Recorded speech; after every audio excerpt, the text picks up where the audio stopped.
Y esta es la cuarta de 4 clases. A lo largo de este curso, como bien lo comentábamos al principio, hemos estado enfocándolo en aquellos hermanos que pues han tomado la decisión de obedecer esta ordenanza que nos dejó nuestro Señor Jesucristo de bautizarse.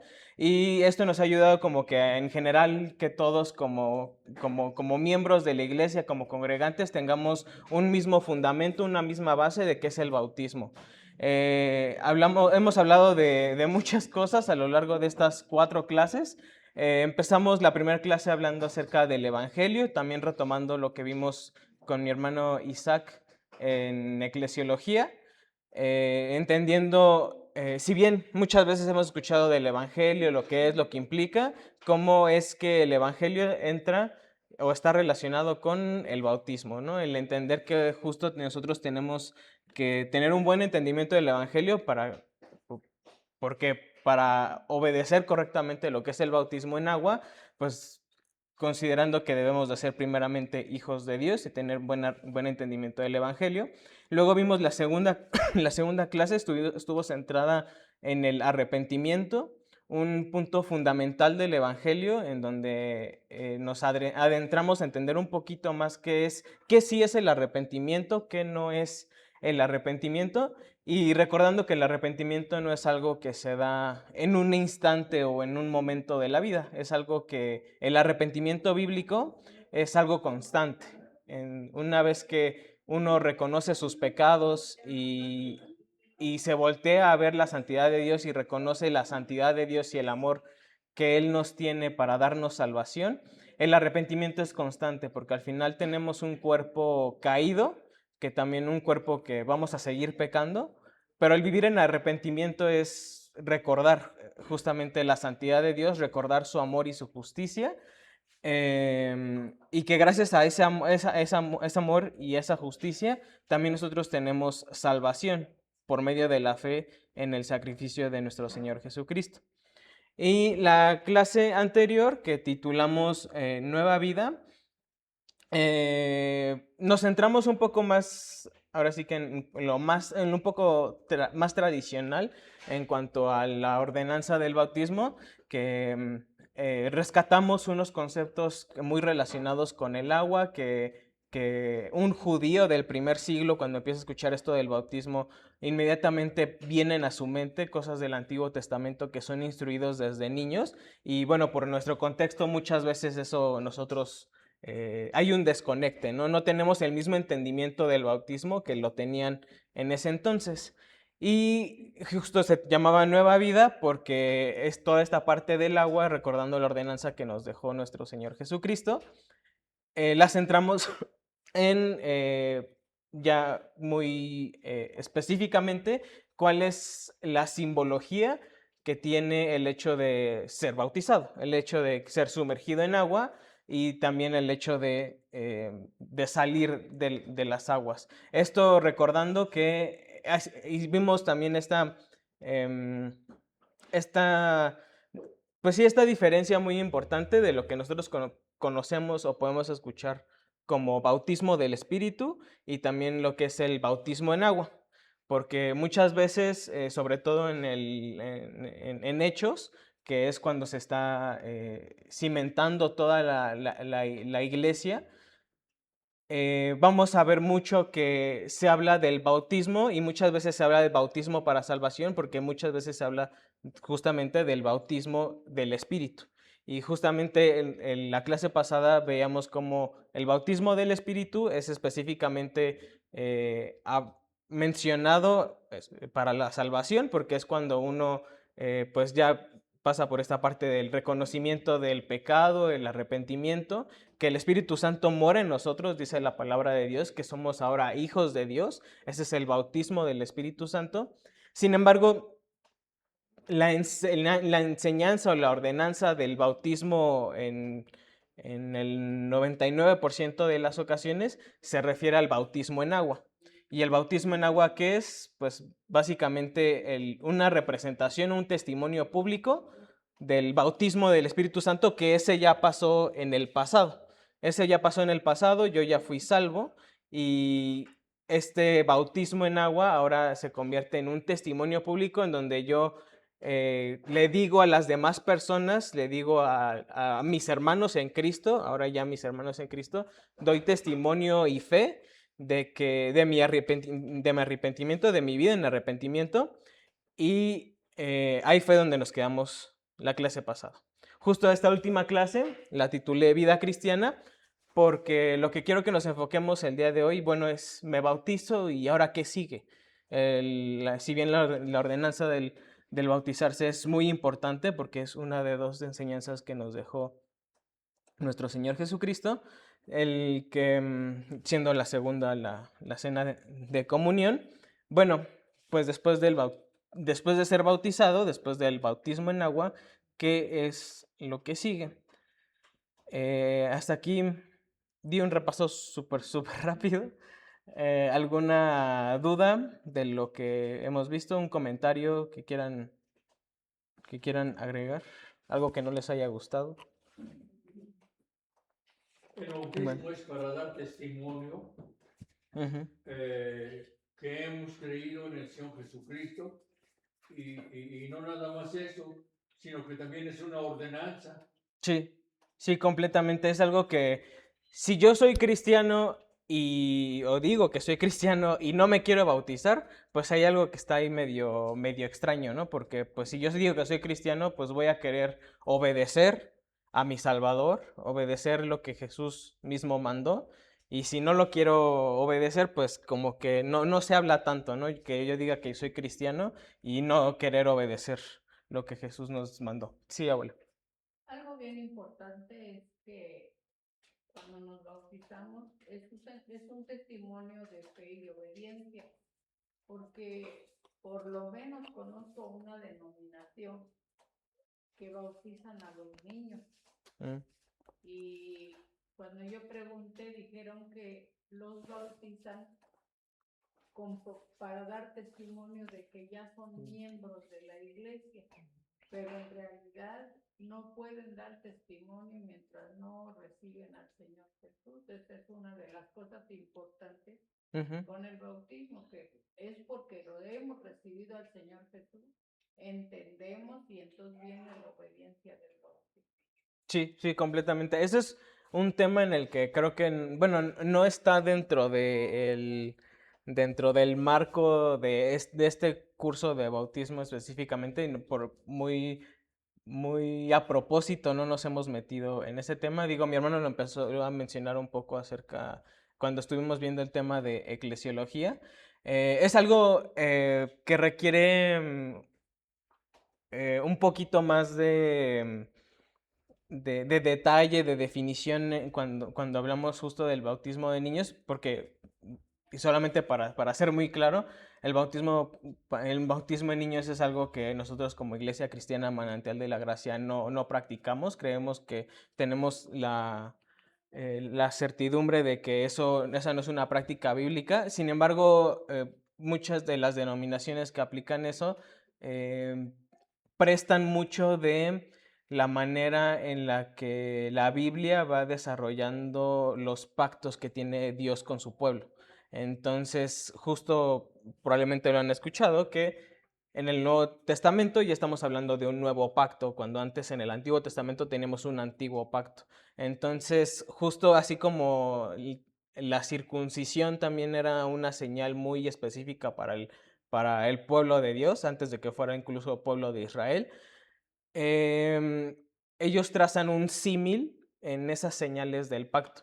Sin embargo, a pesar de que tracen ese símil, nosotros tenemos la certeza de que no es bíblicamente hablando lo correcto, y también requiere, por eso digo que requiere un poco más de meterse al detalle, porque al final lo que tenemos que hacer es regresarnos no solamente al Antiguo Testamento, como lo hicimos la clase pasada, sino regresarnos a entender cómo es que Dios ha tratado con su pueblo y en los pactos que ha tratado con su pueblo. Entonces, igual, si es algo que les interesa, y se los dejo de tarea, y tienen toda la libertad de analizarlo y estudiarlo, porque también es interesante saber, pues, qué otros hermanos en Cristo, porque al final son hermanos en Cristo, tienen pues una manera diferente de ver el término del bautismo más específicamente, porque pues difieren también en muchas otras cosas, pero son hermanos en Cristo porque siempre nos permanecemos en la ortodoxia cristiana y bueno, los principales básicos del Evangelio, la salvación por gracia, siempre por medio de la fe, son principios fundamentales que no se mueven o no se deberían de mover entre denominaciones. Pero sí, muchas gracias. Y bueno, vida cristiana. Primero, para entender justo lo que es la vida cristiana, quiero que nos empecemos a adentrar un poquito en lo que muchas veces nosotros conocemos como el cuerpo de Cristo. Y para esto quiero que por favor abran sus Biblias en Primera de Corintios capítulo 12. Primera de Corintios capítulo 12.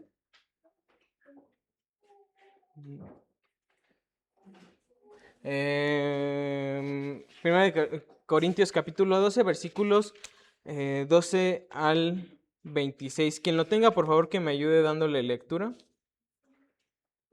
Son varios versículos, entonces les voy a pedir una dosis especial de paciencia y atención para estos La iglesia, cuerpo de Cristo.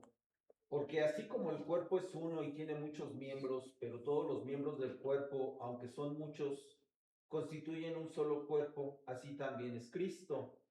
Pues por un mismo espíritu todos fuimos bautizados en un solo cuerpo, ya judíos o griegos, ya esclavos o libres, a todos se nos dio a beber del mismo espíritu.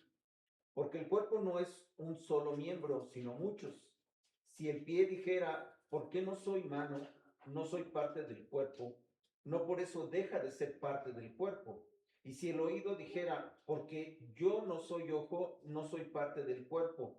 No por eso deja de ser parte del cuerpo. Si todo el cuerpo fuera ojo, ¿qué sería del oído? Si todo fuera oído, ¿qué sería del olfato?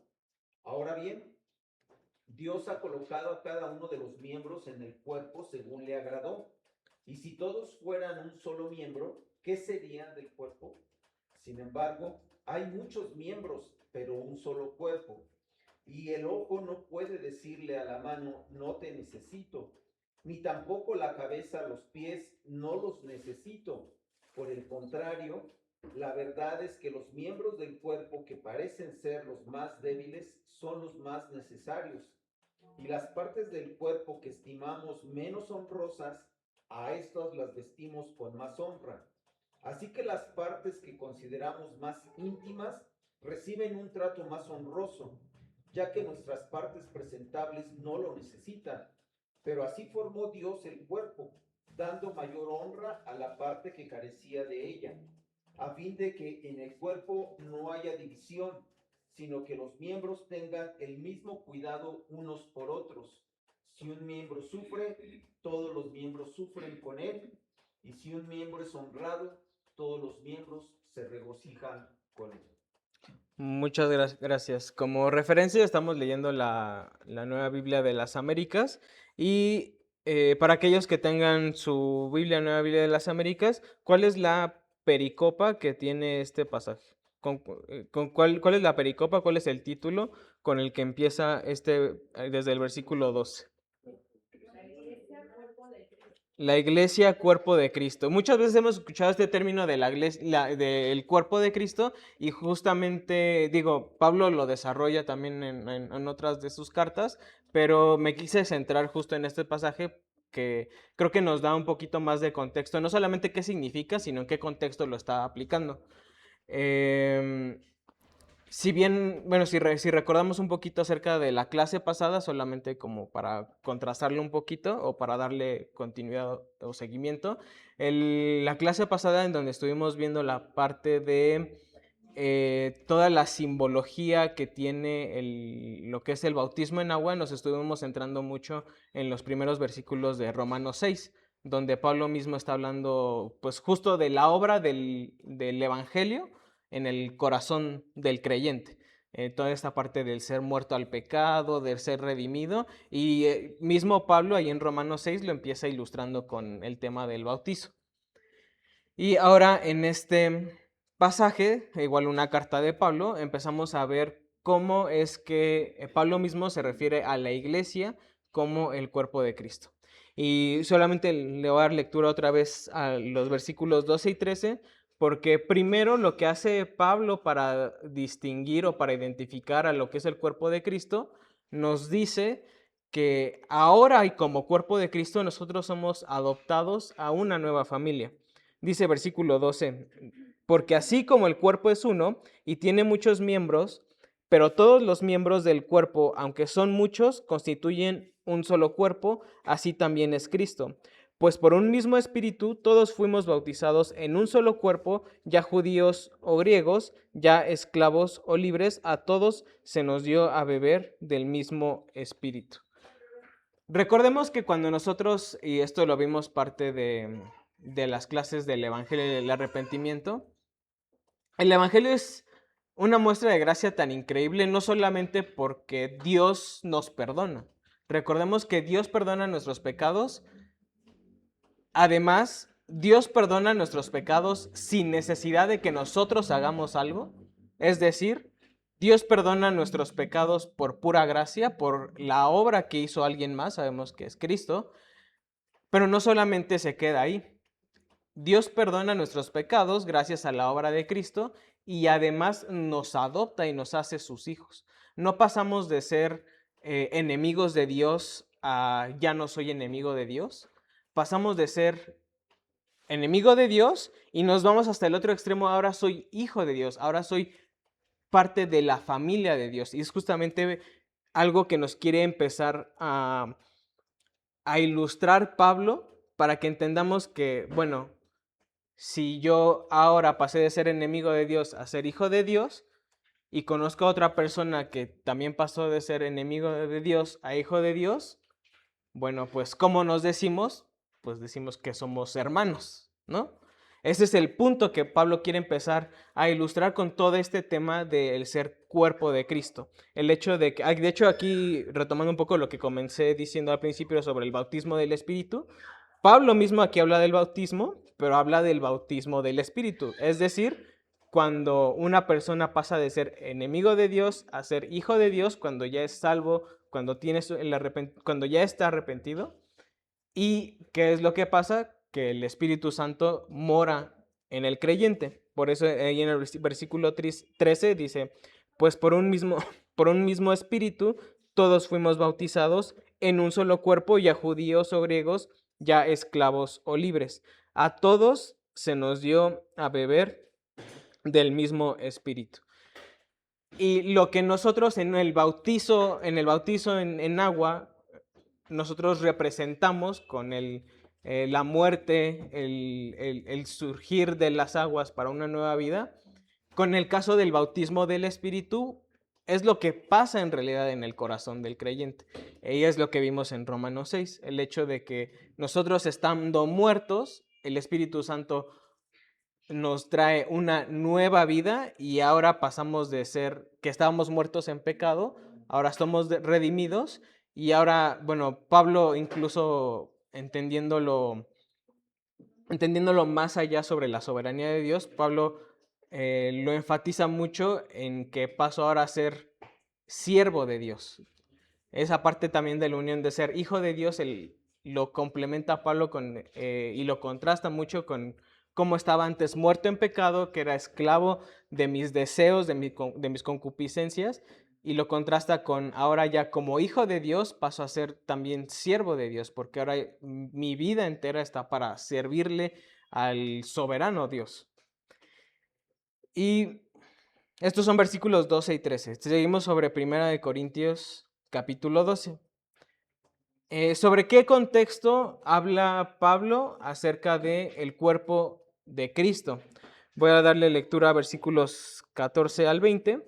Dice, porque el cuerpo no es un solo miembro, sino muchos.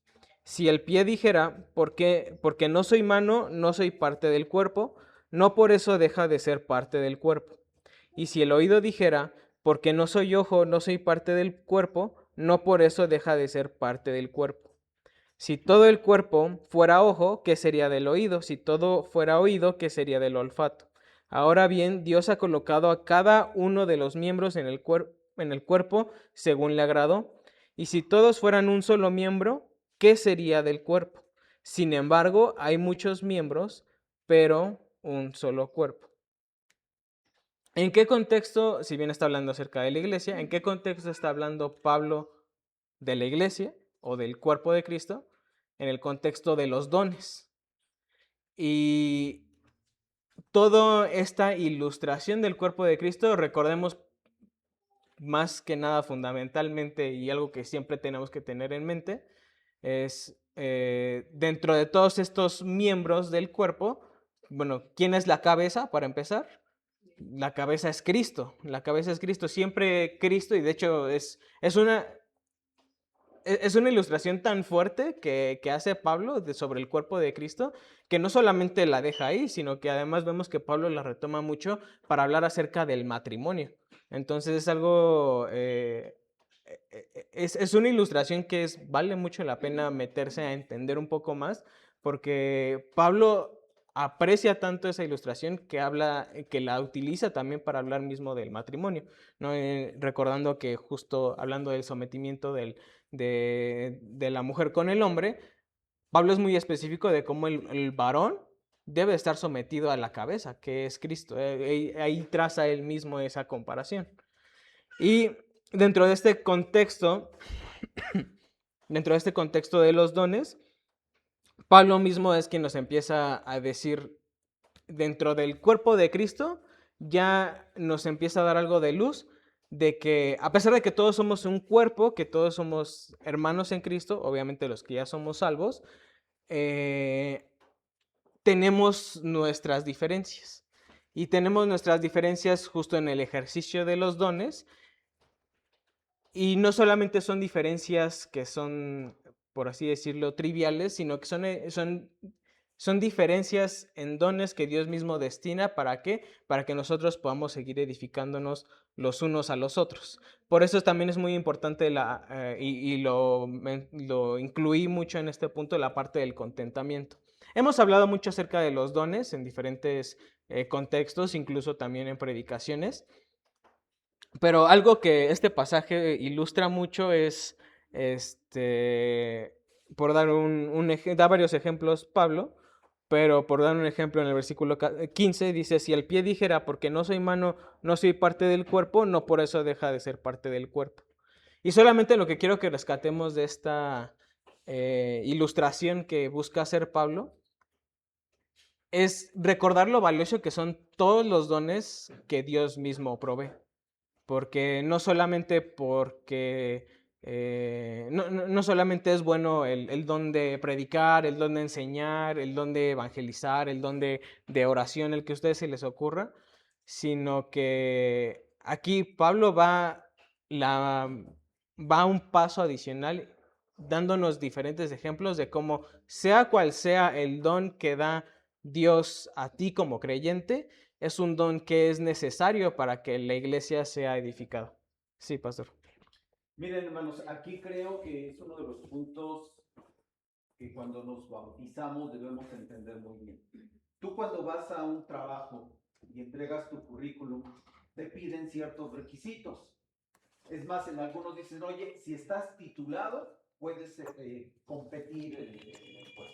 Si tú no estás titulado, la iglesia del Señor nos enseña en su palabra que cuando nosotros empezamos a obedecer al Señor lo que dice en esas ordenanzas de la cena y el bautismo, estamos listos para empezar a servir en la iglesia. La clase de hoy dice la vida cristiana. ¿Qué sigue después del bautismo? Todos los cristianos tenemos una función que desarrollar dentro de la iglesia. No se trata simplemente de ya me bauticé, ya tomo la cena y sigo siendo receptor pasivo en mi vida cristiana. Y es muy importante que lo entendamos que eso no es la vida cristiana. Tú tienes una misión, tú tienes una acción, porque el Señor te dio un don que tienes que desarrollar en la iglesia. si aquí nos pusiéramos a lo mejor de manera simbólica a ver cómo estamos espiritualmente, muchos estamos obesos espiritualmente. ¿Por qué? Porque nos hemos dedicado a recibir, a recibir, a recibir y no estamos ejerciendo el ministerio en la iglesia. Y hay muchos ministerios y no se trata que solamente de aquí. El tema es, ¿tú qué estás haciendo? ¿Yo qué estoy haciendo? Porque el Señor nos dio un don, ahorita lo leímos, y tú eres parte del cuerpo de Cristo, así como yo lo soy. ¿Estás haciendo tu función? ¿Qué pasa cuando médicamente alguna parte del cuerpo no funciona? ¿No? Por ejemplo, la vesícula, ¿no? Que es muy común que te la quiten, no, ya no funciona. Tú tienes una función que hacer. Y eso el Señor nos va a pedir cuentas. Y es importante que lo entendamos, porque si no, nos quedamos en una actitud meramente de recibir, recibir y recibir, y la palabra nos llama a que actuemos. Muchas gracias. Sí, es justo en todo el contexto de los dones, en todo el contexto de que la iglesia sea edificada, también que estos versículos, y utilizando esa misma ilustración del cuerpo, Pablo mismo nos dice, bueno, ok, los dones, ok, ahora ya soy cristiano, ahora ya estoy en una iglesia, ok, tengo dones, y eso ¿para qué? ¿Y eso por qué? Entonces, para eso quiero que nos centremos en los siguientes versículos, en los versículos restantes de este pasaje. 1 Corintios 12, versículos 21 al 26, igual si alguien por favor me ayuda dándole lectura, versículos 21 al 26.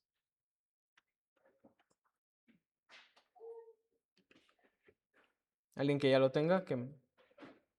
Primera de Corintios, ¿qué? 12, Primera de Corintios capítulo 12, versículos 21 al 26. Y el ojo no puede decirle a la mano, no te necesito, y tampoco la cabeza a los pies, no los necesito. Por el contrario, la verdad es que los miembros del cuerpo que parecen ser los más débiles son los más necesarios, y las partes del cuerpo que estimamos menos honrosas, a estas las vestimos con más honra. Así que las partes que consideramos más íntimas reciben un trato más honroso, ya que nuestras partes presentables no lo necesitan. Pero así formó Dios el cuerpo, dando mayor honra a la parte que carecía de ella, a fin de que en el cuerpo no haya división, sino que los miembros tengan el mismo cuidado unos por otros. Si un miembro sufre, todos los miembros sufren con él. Y si un miembro es honrado, todos los miembros se regocijan con él. Muchas gracias. Hay, creo que muchos aspectos importantes de rescatar de estos últimos versículos. Lo que me quiero centrar principalmente es el propósito final que tiene el hecho de que yo tenga un don. Muchas veces en muchos contextos de iglesias, lo ideal sería que aquí no pasara, pero también es parte de la carnalidad humana que uno luche con el ego, que luche con la falta de humildad. Pero muchas veces pasa que hay unos dones que se ven en la iglesia con un nivel, como si fuera un nivel más alto de santidad, como si fuera un nivel más alto de piedad. Sin embargo, lo que Pablo está haciendo aquí es derribar por completo cualquier idea que nos llevemos a tener de eso. Así como Dios le puede dar un don a un hermano para predicar en el Estadio Azteca, ni sé cuántas personas caben en el estadio, a 100,000 personas en el Estadio Azteca y transmitido en internet para que lo vean otros 5 millones de personas, ni eso es más importante que el hermano que tiene un ministerio en el cual da de comer a gente que no tiene un hogar, a gente que además les predica el evangelio. No porque uno se vea más que otro significa que es un don más importante que otro. Así como los hermanos que se dedican al mantenimiento del inmueble donde se congrega la iglesia, así los hermanos que tienen el don de orar por la iglesia, que tienen el don de dar de sus propios recursos para hermanos necesitados. Todos y cada uno de esos dones y particularmente aquellos que no se ven, porque pues son aquellos que buscan primeramente glorificar a Dios sin glorificarse a ellos mismos. Todos esos dones, siempre y cuando tengan ese objetivo final de glorificar a Dios, de edificar a la iglesia, lo que nos está diciendo Pablo es que no es uno mayor que otro. Justo es lo que termina versículos 25 y 26, lo que nos dice Pablo es a fin de que en el cuerpo no haya división, sino que los miembros tengan el mismo cuidado unos por otros. Si un miembro sufre, todos los miembros sufren con él, y si un miembro es honrado, todos los miembros se regocijan con él. Porque no por eso, ay Dios, porque a mí no me diste el don de predicar en el Estadio Azteca, ¿por qué no me diste un don donde me vean más personas, donde me regalen más cosas? Algo que quiere rescatar Pablo de todo este tema de los dones y el cuerpo de Cristo es que recordemos que estamos todos unidos en el cuerpo de Cristo, porque lo que nos une no es un lazo sanguíneo, o por lo menos no sanguíneo físicamente. Lo que nos une no son los gustos, no es que todos tengamos la misma edad, no es que a todos le vayamos al mismo equipo de fútbol. Lo que nos une es la sangre de Cristo. Y ese lazo que nosotros tenemos como hermanos en Cristo es un lazo que es más grande que cualquier otra persona puede aspirar a tener. Y esa misma unión quiere que Pablo la cuidemos tanto y es tan cuidadoso en el tema de los dones porque pues sabemos cómo los humanos batallamos con la atención, con el querer que nos vean, que nos recompensen, que Pablo siempre nos derrumba y nos dice, recordemos que todos los dones son para la edificación de la iglesia. Si yo me paro en el Estadio Azteca, predico a 100,000 personas y otros 5 millones por internet y no estoy edificando a nadie, eso no es un don. A lo mejor tengo habilidad para hablar en público, tengo mucho carisma, pero ese no es un don porque no estoy edificando a la iglesia. Es mucho más útil, es mucho más glorioso para Dios siempre el don que es ejercido porque desde un corazón que busca darle la gloria a Él. Todo esto lo vimos en el cuerpo de Cristo desde lo que nos dice Pablo en 1 Corintios 12. El recordar que ahora como cristiano, yo pertenezco a una nueva familia, a una familia eterna, una familia que es un lazo mucho más importante e íntimo que cualquier otro lazo que pueda yo conocer. Además, en ese cuerpo Dios mismo me da un don para que yo pueda ser útil para mi familia, para mi nueva familia, pueda edificarla, y todo esto envuelto desde el amor y la unión que tenemos como cuerpo de Cristo. Ahora vámonos a Efesios. Otra carta de Pablo. Vámonos a Efesios capítulo 4. Aquí son menos versículos, no se preocupen. Y también quien tenga Efesios capítulo 4, versículos 11 al 16, si me apoya por favor dándole lectura. Y él dio a algunos el ser apóstoles, a otros profetas, a otros evangelistas, a otros pastores y maestros, a fin de capacitar a los santos para la obra del ministerio, para la edificación del cuerpo de Cristo, hasta que todos lleguemos a la unidad de la fe y del pleno conocimiento del Hijo de Dios, a la condición de un hombre maduro, a la medida de la estatura de la plenitud de Cristo. Entonces ya no seremos niños, sacudidos por las olas y llevados de aquí para allá, por todo viento de doctrina, por la astucia de los hombres, por las artimañas engañosas del error. Más bien, al hablar la verdad en amor, creceremos en todos los aspectos de aquel que es la cabeza, es decir, Cristo, de quien todo el cuerpo, estando bien ajustado y unido por la cohesión que las coyunturas proveen, conforme al funcionamiento adecuado de cada miembro, produce el crecimiento del cuerpo para su propia edificación en amor. Muchas gracias. Igual otro contexto en donde Pablo una vez más está hablando acerca de los dones. Y bueno, en los primeros 2 versículos Pablo nos dice que, bueno, si yo tengo la duda de cómo sé cuál es mi don, cómo sé cómo puedo yo edificar a la iglesia, es que yo apenas hoy escuché del evangelio, ¿qué es eso? ¿Cómo lo hago? cómo se ve en los demás, cómo lo puedo ver en mi vida.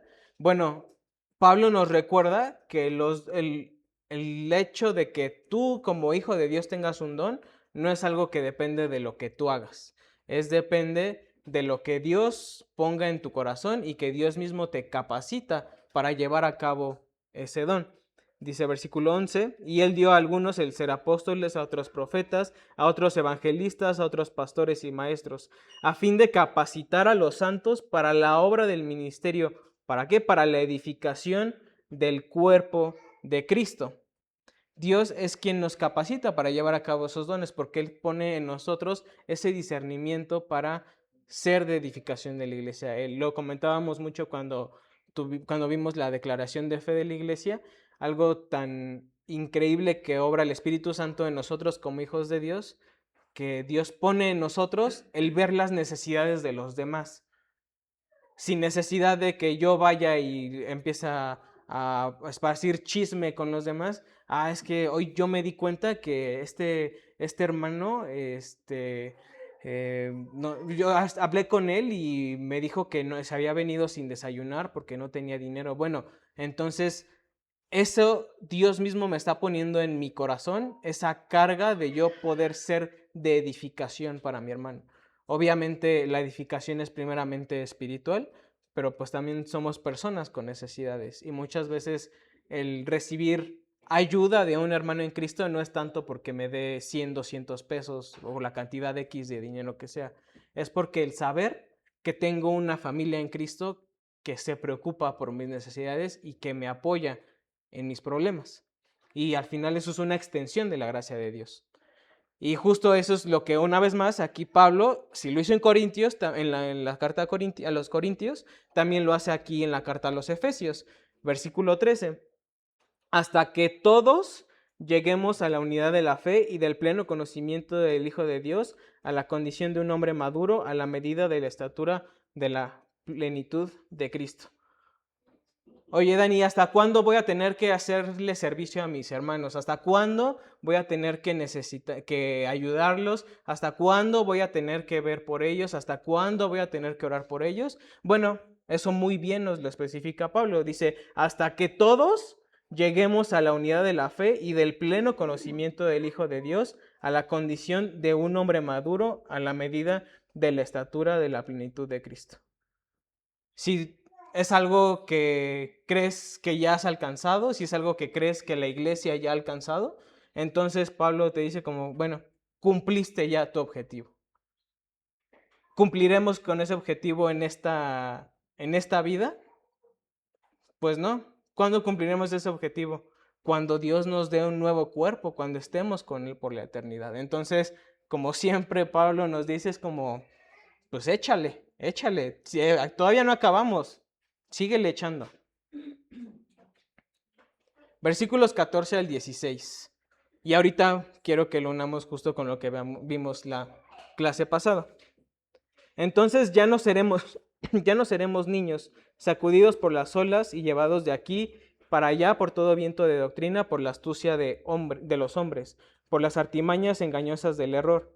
Más bien, al hablar la verdad en amor, creceremos en todos los aspectos en aquel que es la cabeza, es decir, Cristo, de quien todo el cuerpo, estando bien ajustado y unido por la cohesión que las coyunturas proveen, conforme al funcionamiento adecuado de cada miembro, produce el crecimiento del cuerpo para su propia edificación en amor. ¿De qué está hablando Pablo en estos versículos? Pues nada más y nada menos que lo que Jesús nos mandó a su iglesia, que cumplamos con la gran comisión. Recordemos que la comisión, ¿qué era? No solamente el predicar, no solamente el dar las buenas nuevas. Una parte fundamental de la gran comisión es hacer discípulos. Y el hacer discípulos muchas veces va a ser con gente que no conoce del Evangelio. Muchas veces también va a ser con gente que ya conoce del Evangelio, que necesita seguir siendo edificada. Y lo único que nos está diciendo Pablo en estos versículos es que continuemos apuntando en esa dirección de obedecer la gran comisión. Termina este versículo 16 diciendo, desde versículo 16, de quien todo el cuerpo, estando bien ajustado y unido por la cohesión que las coyunturas proveen, conforme al funcionamiento adecuado de cada miembro, produce el crecimiento del cuerpo para su propia edificación en amor. ¿Cómo voy a saber las necesidades de mi hermano en Cristo si no lo estoy discipulando? ¿Cómo voy a saber cómo le puedo servir si no lo estoy discipulando? Y el discipulado es lo que hacemos, por dar un ejemplo muy burdo, el discipulado es tan sencillo como lo que hacemos todos los domingos terminando la clase dominical. Hermano, buenos días, ¿cómo estás? ¿Cómo te fue en la semana? Hay algo en lo que nos ayudan tanto nuestros hermanos con el ministerio de oración. ¿Cómo puedo orar por ti? Ese discipulado y ese acompañamiento es algo tan glorioso que podemos gozar nosotros como hermanos en Cristo, que Pablo nos dice y nos anima a que la mayor expresión de deleite que nosotros podemos tener en esta tierra es gozándonos de esa misma comunión que nosotros tenemos como hermanos en Cristo. El recordar que no estamos solos, el recordar que así como yo peleo con mi pecado, el hermano que tengo al lado también batalla con su pecado. Y que, oye, hermano, pues lloro por ti y tú ora por mí, porque tener ese anhelo, ese consuelo de que mi hermano está orando por mí y tener ese gozo de yo orar por mi hermano es algo que no vamos a encontrar con ninguna otra familia más que la familia que tenemos al ser hijos de Dios. Ya vamos a terminar. Hemos visto muchas cosas en este curso del bautismo, y tratando de incluir aquellos casos de las personas que quieren bautizarse, también incluyendo a las personas que ya se bautizaron, que ya dieron ese testimonio, específicamente para aquellas personas que tienen ese anhelo de bautizarse o que apenas están escuchando del Evangelio y están tratando de digerir las cosas, procesándolas, entendiéndolas. Bueno, por eso incluí esta sección de, bueno, ¿y qué hago? Hemos visto muchas cosas de qué hacer. Hablamos de las ordenanzas, de la Santa Cena, hablamos del bautismo en agua, hemos hablado de obedecer al Señor. Todo esto, recordemos que no lo hacemos nosotros para ganarnos la salvación. Todo esto lo estamos haciendo porque tengo yo la fe de que ya soy salvo, de que toda la obra que se tenía que hacer para yo ser salvo ya fue hecha por Jesús mismo. Yo no tengo que hacer nada. Entonces, la Biblia, ¿qué nos dice? ¿Qué es lo que la Biblia nos dice para nosotros que ya somos hijos de Dios? No tienes que hacer nada. Ahora, ¿a qué te vas a dedicar en tu vida cristiana? Dedícate a glorificar a Dios. ¿Y cómo vamos a glorificar a Dios si no le conocemos? Por eso es algo que enfatizamos mucho en el estudio de la palabra, en una vida de oración. No porque leyendo la Biblia y orando te vas a ganar la salvación, sino porque ¿cómo voy a obedecer a mi Padre, ahora el Dios Todopoderoso que es mi Padre? ¿Cómo le voy a amar? ¿Cómo voy a hacer las cosas que Él espera de mí si no le conozco? Y siempre la Biblia nos dice, no nos lleva a glorificar a Dios. Hay un catecismo que se llama el Catecismo de la Nueva Ciudad, es un catecismo muy reciente que desarrollaron un cuerpo de hermanos en Cristo, entre ellos, ahí para quienes ubiquen a Tim Keller, también, ya fallecido, pastor presbiteriano en Nueva York. También su esposa participó en el desarrollo de este catecismo, que solamente es un documento que consolida doctrinas cristianas en forma de preguntas y respuestas para que sean más fáciles de digerir. Y en muchos catecismos cristianos protestantes, sí, hermana Ofe, el catecismo se llama Catecismo de la Nueva Ciudad. Así lo pueden buscar en internet, está traducido al español y de hecho en la página tienen una dinámica tipo devocional que ustedes pueden ir siguiendo a través de las 52 preguntas, si no mal recuerdo. Y la pregunta 6, porque muchos catecismos incluyen esta pregunta de ¿qué es glorificar a Dios? En la pregunta 6 dice, ¿cómo podemos glorificar a Dios? Glorificamos a Dios disfrutándolo, amándolo, confiando en Él y obedeciendo su voluntad, sus mandamientos y su ley. Todo esto, ¿cómo se puede englobar? ¿Cómo lo puedo yo llevar a cabo si no le conozco? ¿Cómo lo puedo llevar a cabo si no leo mi Biblia? ¿Cómo lo puedo llevar a cabo si no le estudio, si no le oro a Dios? Todas estas cosas son muy importantes, no porque hacerlas me haga salvo, sino porque hacerlas me va a ayudar a seguir glorificando a Dios y a seguir y continuar en mi vida de arrepentimiento. Y eso de la última sección, a manera de conclusión, ¿queremos nosotros tener salvación? Bueno, las buenas noticias, el evangelio con el que comenzamos, es que no tienes que hacer algo. La salvación ya está pagada. Cristo ya lo hizo todo. Todo esto que vimos, las ordenanzas, el bautizarse, no lo tienes que hacer para ser salvo. Lo hacemos porque nos gozamos en quién es nuestro Señor, nos gozamos en quién es nuestro Salvador. Toda la obra ya está hecha. Y no lo hago yo porque lo tengo que hacer, porque tengo miedo de que si no me voy al infierno. Lo hago yo porque, Señor, pasé de ser enemigo y ahora me haces tu hijo y me prometes vida eterna. ¿Cómo no hacer lo que quieres que yo haga para ti? Y segundo punto, el gozo en el Señor nos llevará a conocerle y obedecerle. El recordar que nosotros gozarnos en lo que el Señor ya hizo en nuestra vida es justamente lo que nos va a llevar a... Tengo muchas cosas que hacer, tengo mucho trabajo, tengo muchos quehaceres, tengo muchos pendientes, tengo que hablar con muchas personas, tengo que ver muchas series, tengo que escuchar mucha música, pero yo quiero gozarme y seguir gozándome en conocer a mi Señor. Y conociéndole, le voy a poder obedecer mejor. ¿Y qué es eso sino el arrepentimiento que hablamos en la segunda clase? Es simplemente el gozarnos en nuestro Señor, conocerle y obedecerle, es que continuemos nosotros en nuestra vida de arrepentimiento, seguirle buscando a Él. Y la última parte de la conclusión, justo ya tenía rato que no me metía a ver este catecismo de la Nueva Ciudad, tenía un poquito que no lo leía. Justo también viene una pregunta acerca del bautismo y creo que es una muy buena forma de cerrar este curso. Es la pregunta número 44, ya casi hasta el final, que la pregunta dice, ¿qué es el bautismo? Aquí hablando del bautismo en agua. Dice, el bautismo es el lavamiento con agua en el nombre del Padre, del Hijo y del Espíritu Santo. Representa y sella nuestra adopción en Cristo, nuestro lavamiento del pecado y nuestro compromiso a pertenecer al Señor, pero también a su iglesia. Soy hijo de Dios, pero no soy hijo de Dios yo solito. Soy hijo de Dios porque estamos todos nosotros como iglesia. Y primeramente Dios que tengamos esa oportunidad de tener ese tiempo de los bautizos.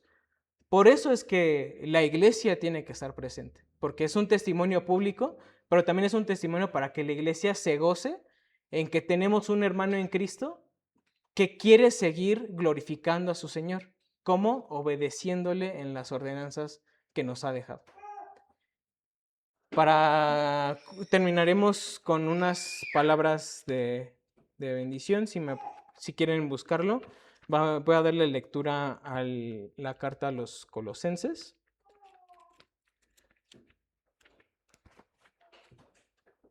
Colosenses capítulo 3.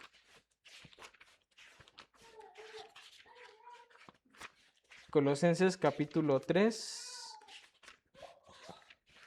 Versículos 16 y 17, unas palabras de bendición que nos deja Pablo mismo. Que la palabra de Cristo habite en abundancia en ustedes, con toda sabiduría, enseñándose y amonestándose unos a otros, con salmos, himnos y canciones espirituales, cantando a Dios con acción de gracias en sus corazones. Y todo lo que hagan de palabra o de hecho, háganlo todo en el nombre del Señor Jesús, dando gracias por medio de Él a Dios el Padre.